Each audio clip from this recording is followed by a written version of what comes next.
Welcome to tonight's broadcast. Tonight's first submission came from a woman named Emily. At the time of this story, she was 26 years old and had recently ended a long term relationship.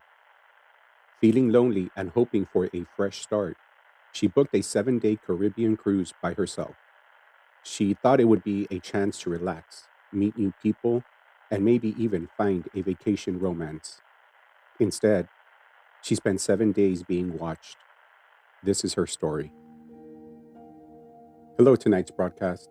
My name is Emily. I was 26 years old when this happened. 6 months before the cruise, my boyfriend of 4 years left me. I was devastated. For months, I barely left my apartment. My friends kept telling me I needed a vacation, a reset. So when I saw a cruise deal online, I booked it. I figured 7 days in the Caribbean might help me move on. The ship was enormous. Restaurants, pools, nightclubs, thousands of passengers. The first day was perfect. I met people, drank by the pool, watched the sunset, and then that's when I noticed him. A man standing alone on deck 13, watching me. At first, I didn't think much about it. Cruises are full of strangers. But the next morning, I saw him again, and again, and again, everywhere. Breakfast, pool deck, elevator, casino, always nearby, always staring. The strange thing was, he never approached me. He never spoke, just watched. The fourth day, I finally mentioned it to another passenger. She looked uncomfortable, then asked me to describe him. When I did, her face went pale. She said, "I've seen him too." That night, I returned to my cabin. Something felt wrong. The door was slightly open. My stomach dropped. I was certain I had locked it. Inside, nothing appeared stolen until I noticed something on my bed. A photograph. It was me, sleeping by the pool. Someone had taken it while I slept, and written on the back, "Beautiful when you're alone." I immediately reported it. Security searched the ship, but nothing matched my description. Nobody. As if the man didn't exist. The next day was our final stop. I stayed near crowds all day. That evening, I looked out from my balcony. A figure stood on the balcony directly below mine, looking up and smiling. It was him, the same man. He slowly raised one finger and pointed towards my cabin, then walked inside. Security searched the room below me. It was empty. Nobody had checked into that cabin all week. I never saw him again. But after returning home, I received a package. Inside was another photograph, taken from my cruise balcony. And on the back, "See you on the next trip." I haven't taken a cruise since. Our second submission for tonight was sent by a man named Jesse. When this happened, he and his wife were both 27 years old. They had just gotten married and booked what was supposed to be the honeymoon of their dreams. Instead, they found themselves trapped on a ship with a killer. This is his story. My wife Sarah and I were married in May.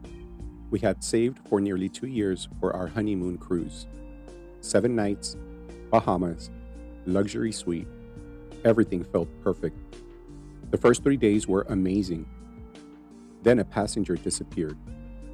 The announcement came over the ship speakers.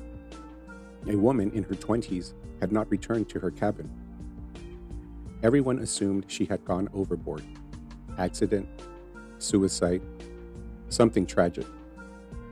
The next day, another passenger vanished, and then another. Rumors spread quickly. People stopped leaving their cabins at night. Security patrols increased.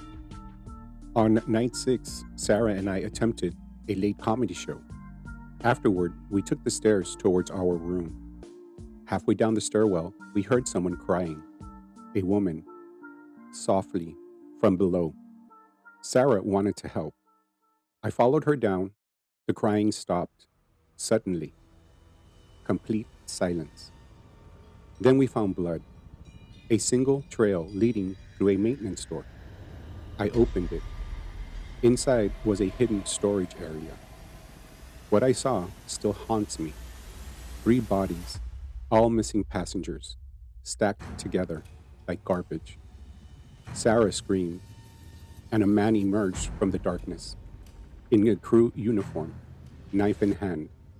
He charged towards us, and we ran. The ship erupted into chaos. Security eventually cornered him near the engine room. Turns out he wasn't crew. He had stolen a uniform from a maintenance worker days earlier. Nobody realized he was a passenger. Three people died before they caught him. Sarah and I finished the cruise locked inside our cabin. To this day, we never celebrate anniversaries on ships. Our last submission for tonight came from a man named Derek. Derek was 29 years old when he booked a week-long gay cruise through the Caribbean. Recently out of a relationship, he hoped to meet new friends, enjoy himself, and start over. What happened instead left him questioning whether one of the passengers on board was even alive. This is his story. Hello, tonight's broadcast. My name is Derek. I was 29, fresh out of a painful breakup, and I wanted a distraction. So I booked a popular gay cruise. The first few days were incredible. Parties, shows, met some amazing people, and then I met him. His name was Adrian. At least that's what he told me. He looked about 30, handsome, quiet, different from everyone else. We spent hours talking, walking the decks, watching the ocean. The strange thing was that nobody seemed to know him. Whenever I introduced him to someone, he'd disappear, literally vanish into crowds. By day 4, I realized something else. I had never seen him eat, never seen him swim, and never seen him enter a cabin. He would only appear at night. On the 5th evening, we sat on the rear deck. The conversation turned serious. I asked what cabin he was staying in. He looked uncomfortable, then said, "I'm not supposed to be here." I laughed, but he didn't. Then he pointed towards the ocean and said, "That's where I should be." Before I could respond, he stood up and walked away. The next morning, I asked guest service about him. They searched passenger records. No Adrian, no matching name, no photo, nothing. One older crew member overheard the conversation. He pulled me aside, then showed me something. It was an article about 10 years earlier.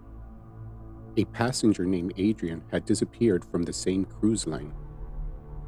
Last seen near the exact deck where we met. The photo was him, exactly him. That night I returned to the deck alone. The ocean was calm, moonlight covered the water. Then I saw him, standing at the railing. He smiled, raised his hand, and stepped forward, over the rail, into the darkness. I ran to the edge, and nobody was there, just black water. I never saw him again. But every year on the anniversary of that cruise, I receive an anonymous postcard, no return address, only 4 words. Thanks for remembering me. And that concludes tonight's broadcast. 3 cruise ships, 3 vacations, and 3 experiences that those passengers will never forget.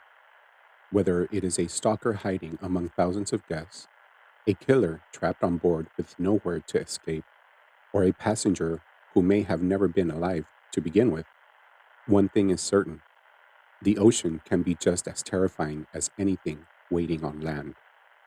If you enjoyed tonight's stories, don't forget to subscribe to tonight's broadcast and turn on notifications so you never miss a future broadcast. And if you have a scary story of your own that you would like to feature on the channel, feel free to email me at tonightsbroadcast77@gmail.com.